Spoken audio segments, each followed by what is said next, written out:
Okay, today's video is on neurons. So a neuron is a single cell. So you can see an example of a neuron up here, whereas a nerve is a bunch of neurons covered with a connective tissue. So you can see down here there are bunches of neurons, bunches of cells covered by this connective tissue.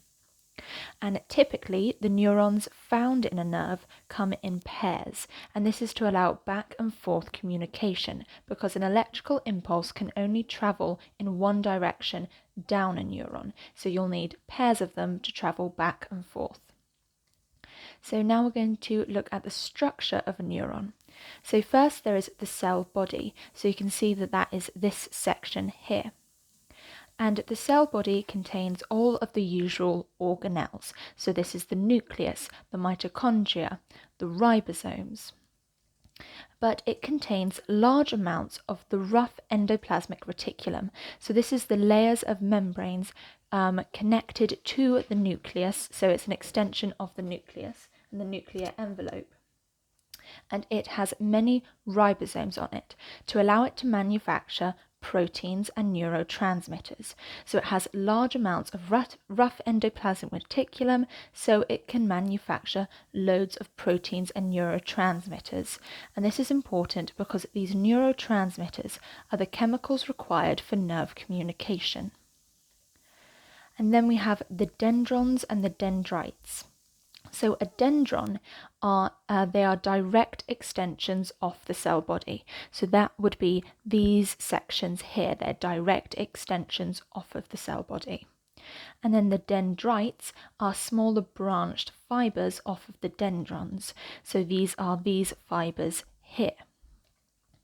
And these dendrites receive nerve impulses that are passed from other neurons. So they receive these nerve impulses and they pass them to the cell body.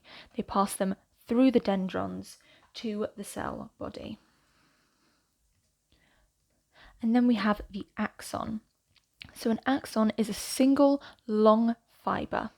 And this single long fiber is used to carry nerve impulses from the cell body and then away from the cell body. So it takes it away. And then we have the myelin sheath. So the myelin sheath is a layer of Schwann cells wrapped around the axon. So we have our axon, it's this long fiber, and we have individual Schwann cells wrapped around this axon. So as they wrap around, they produce many layers of membrane around the axon. So these Schwann cells wrapping around, creating these layers of membranes, allow for protection of the axon and for electrical insulation, because we do not want our nerve impulses to be leaking out of the neuron. And our Schwann cells also carry out phagocytosis, so this is the removal of cell debris, and they also help in nerve regeneration. So these Schwann cells are very important in protection, in electrical insulation, in removing cell debris and nerve regeneration.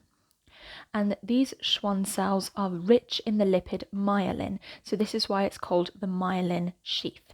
And just to point out that this is an individual Schwann cell, it is wrapped around many times, so that is one Schwann cell, that is another, and etc. And then we have the nodes of Ravier. So you can notice, because these are the individual Schwann cells, that there are little gaps between the Schwann cells.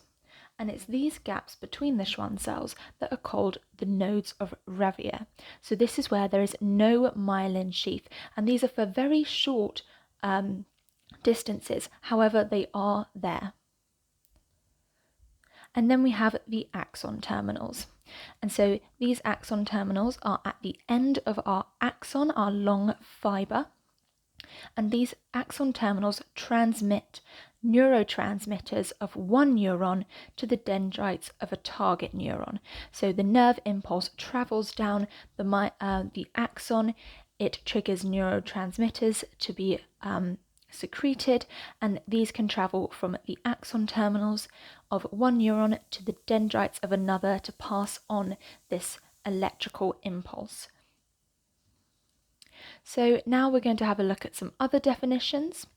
So we have a stimulus. So a stimulus is a change in the environment. This can be external or internal. And a receptor is a specific cell that detects a stimuli, so it detects a change in environment.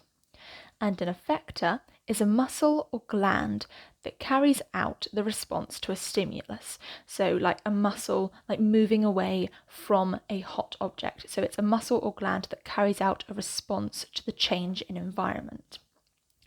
And this can all be represented with a reflex arc. And in a reflex arc, from a stimulus to an effector to a response to the stimulus, is carried out by 3 different neurons. So a sensory neuron carries nerve impulses from a receptor, so a cell that detects a stimulus, to either a motor neuron or a relay neuron, so one of these two. And a sensory neuron has 1 dendron and 1 long axon. So it has 1 long nerve fiber carrying away from the cell body and 1 long dendron to allow for transmission to the cell body. And then we have a relay neuron, so this carries nerve impulses from sensory neurons to motor neurons. So it's the bridge between these 2 neurons. And a motor neuron carries nerve impulses from a relay neuron to the effectors. So the effectors can carry out the response to the stimulus. And a motor neuron has a long axon and many short dendrites. So you can see here a long axon and many short dendrites. So you can see here is a reflex arc. So we have our change in environment, our stimulus, and this is stimulating a receptor cell to pick up this change in environment. And this is carried along a sensory neuron. So these have 1 long axon and 1 long dendrite. So it's carried along the sensory neuron. It's passed on to a relay neuron, which bridges the gap between the sensory and the motor neuron, and then the motor neuron takes this electrical impulse to an effector where it can carry out a response. So we're going to have a look now at the nervous system. So we're going to first have a look at the difference between the nervous system and the hormonal system.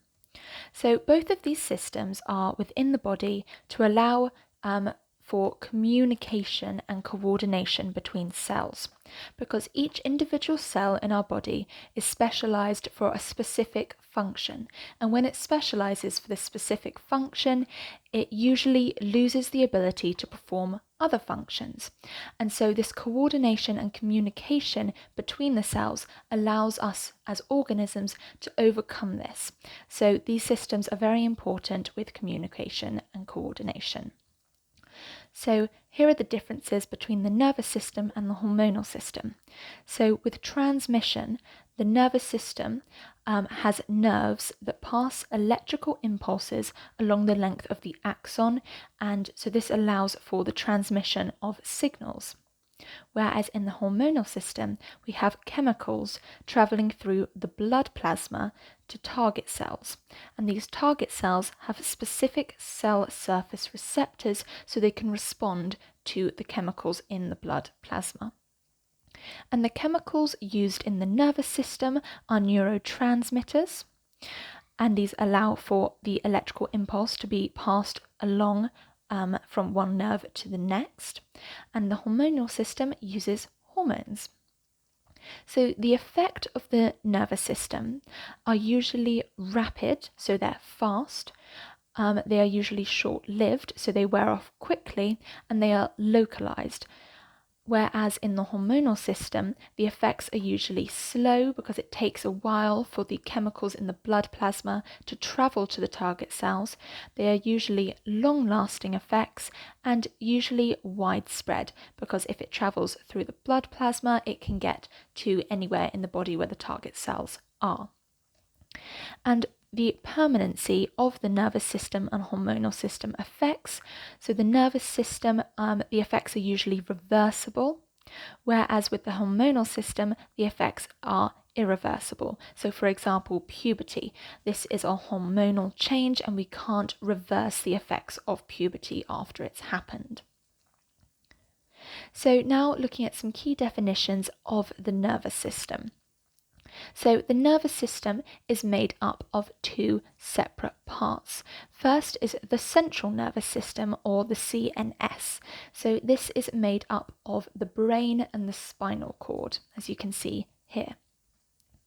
And then we have the peripheral nervous system, or the PNS. And so this is made up of pairs of nerves.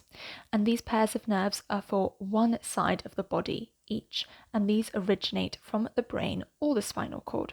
So you can see here, if this is the spinal cord, we have two pairs of nerves here. So we have one going to one side of the body and one going to the other side of the body. So we can communicate with both sides of the body. So we have the central nervous system, which is the brain and spinal cord, and the peripheral nervous system, which are the nerves coming off of the brain and spinal cord. And they come in pairs because we need one nerve for each side of our body. And the peripheral nervous system is split up into the sensory and the motor nervous system. So the sensory nervous system is made up of sensory neurons. So these transmit sensory information. And sensory information is information based on our senses. So this could be from a stimulus. So a stimulus is detected by a receptor and it is then travels along a sensory neuron in the sensory nervous system. Whereas the motor nervous system is made up of motor neurons. And so motor neurons are the neurons that transmit electrical impulses from the central nervous system to an effector.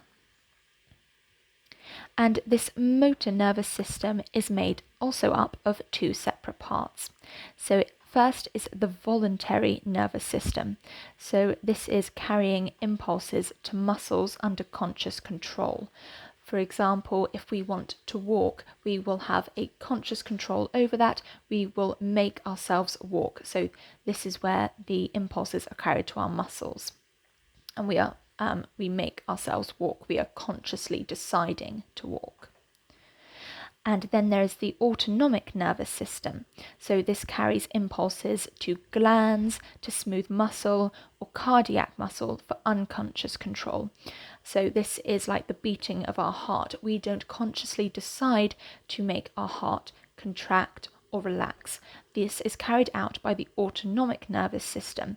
So impulses that are carried to our heart to make our heart contract and relax via unconscious control.